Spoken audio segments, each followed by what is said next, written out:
Como a volta de Trump mexe com a política brasileira, hein, professor? Flávio, até que mexeu muito, né? Porque eu vi os brasileiros comentando muito a eleição nos Estados Unidos, comentando muito a vitória do Trump, até mais às vezes do que a própria política nacional, né?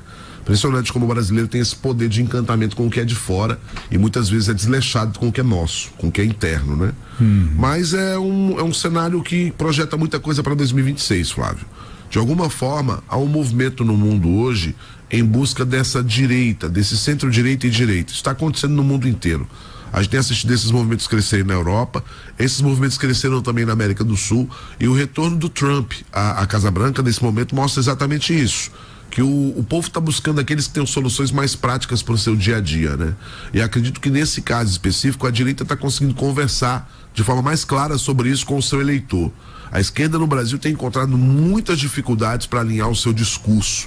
O discurso prático, o discurso de transformação, o discurso da economia, ele tem dado espaço para um discurso às vezes muito monótono e vazio, com as mesmas bandeiras defendidas lá no século XIX pelo marxismo, pelo comunismo, e defendidas recentemente, inclusive, no próprio governo Lula. Então, hoje, você que quer ser governante, você tem que se guiar pela responsabilidade fiscal. Os governos de esquerda não gostam muito disso. Você tem que ter como principal argumento para a governança a economia como geradora de renda e de receita para o país e para as pessoas.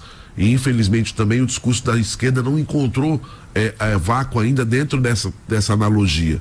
Então eu acredito certamente, e a gente já percebe isso, que os políticos brasileiros vão se guiar muito nos passos do Trump lá nos Estados Unidos, né? Essa eleição de 2024 ela serviu de aprendizado para muitos políticos brasileiros, especialmente para o campo da direita.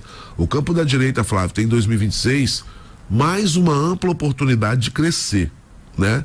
E a esquerda precisa se reinventar. A esquerda precisa reencontrar o seu caminho.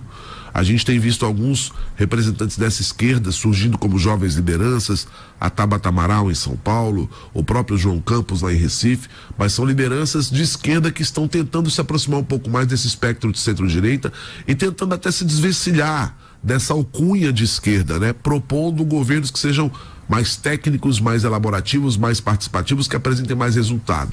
O João Campos está fazendo isso bem lá em Recife. Mas é uma ilha.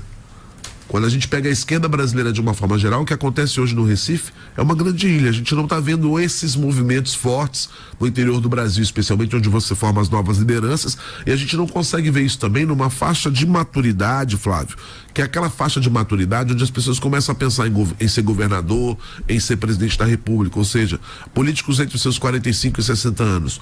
Hoje, infelizmente, a direita tem muito mais, felizmente ou infelizmente, para a esquerda, claro, né? A esquerda tem muito menos opções do que tem a direita. A direita tem muitas dessas opções. E vi muitos políticos de direita tentando fazer ali um link com os Estados Unidos, né? Tentando surfar um pouquinho na onda Trump lá nos Estados Unidos. Às vezes o cara até faz isso de forma bem feita. Por exemplo, o Eduardo Bolsonaro, filho do Bolsonaro, estava lá. Sim. Estava no bunker do Trump, fez vídeo com o Trump, fez fotos com o Trump, estava acompanhando para e passo a votação e a apuração dos resultados. Mas muita gente que aqui no Brasil tentava fazer essa conexão, esse link, comemorando a vitória do Trump. Gente, essa vitória do Trump para os brasileiros, ela tem que ser vista pensando em estratégia de Estado, né? Porque se você tem uma admiração pelo Trump, saiba que o tipo de política econômica que ele desenvolve não é uma política muito amigável e parceira do ponto de vista econômico. Pelo contrário, veja o que eu trouxe para vocês ontem. Uma das principais metas de campanha do Trump é uma deportação em massa. Nessa deportação em massa, por exemplo, estão 200 mil brasileiros. Então, as portas para a imigração, elas devem ficar bem mais restritas a partir do próximo ano. Essa é uma questão. A outra questão, repare que o Trump planeja dar subsídios para as indústrias americanas e sobrepor juros e impostos para os produtos estrangeiros, incluindo os produtos de commodities, como é o caso especial do Brasil. Então, não é tão legal. Vamos comemorar a vitória do Trump por lá. Calma. Enquanto gosto, admiro o cara, acho que ele era um grande empresário, Paixão. acho que ele traz uma vertente nova para a política, legal. Mas do ponto de vista econômico, o Brasil precisa buscar esse alinhamento que hoje passa por outro lado da via. Hoje realmente a gente não tem condições de imaginar que seja bom para a economia brasileira uma relação com os Estados Unidos, porque essa relação hoje, repito, ela tende a priorizar desejos norte-americanos. O governo brasileiro vai ter que ter muita habilidade para conseguir negociar passo a passo cada uma dessas questões. Isso coloca a esquerda em uma outra situação complicada, porque quem está no governo hoje é o Lula, né? Talvez se quem estivesse no governo fosse alguém mais alinhado com a política Trump, talvez você tivesse um pouco mais de harmonia nessas negociações, mas não é o que acontece hoje. O presidente Lula foi bastante simpático ao prestar homenagens à vitória do Trump, fez inclusive isso de forma diplomática, não foi apenas uma publicação nas redes sociais, mas fez chegar até o Trump que o governo brasileiro parabenizaria ele pela vitória. Então buscar uma aproximação que seja institucional, mas a gente sabe que as diferenças são muitas e tem muita gente da direita hoje do Brasil buscando essa inspiração no Trump para tentar em 2026 fazer uma campanha forte nesse sentido também. 2026 está aí, rapaz, a gente sai de uma eleição para outra, né? 2026 está aí, há dúvidas, o Lula será candidato à reeleição ou não será? Essa é a primeira delas. Tudo leva a crer que sim, muito embora ele já tenha uma idade avançada, mas tem dito aí que vai viver até os 120 anos.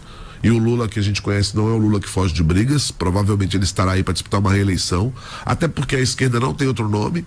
Esse nome seria provavelmente o Haddad hoje, que não tem essa volúpia política, essa força política, então dificilmente o PT trocaria essa condição.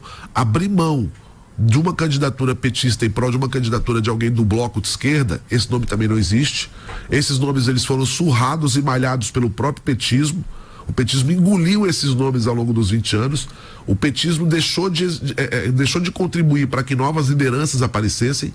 O PT matou o Ciro Gomes na raiz, o PT matou a Marina na raiz, e o PT só não matou Eduardo Campos na raiz porque ele morreu de verdade, né? Porque senão seria a mesma estratégia. Então todas as vezes que alguém do campo de esquerda se levantou e parecia alcançar um certo protagonismo, o PT foi lá e cortou o cara no meio, ceifou o cara no meio. Então isso faz com que hoje a esquerda não tenha nomes, com a exceção do Lula. E aí? Já a direita, meu querido Flávio Silva, essa tem nome sobrando.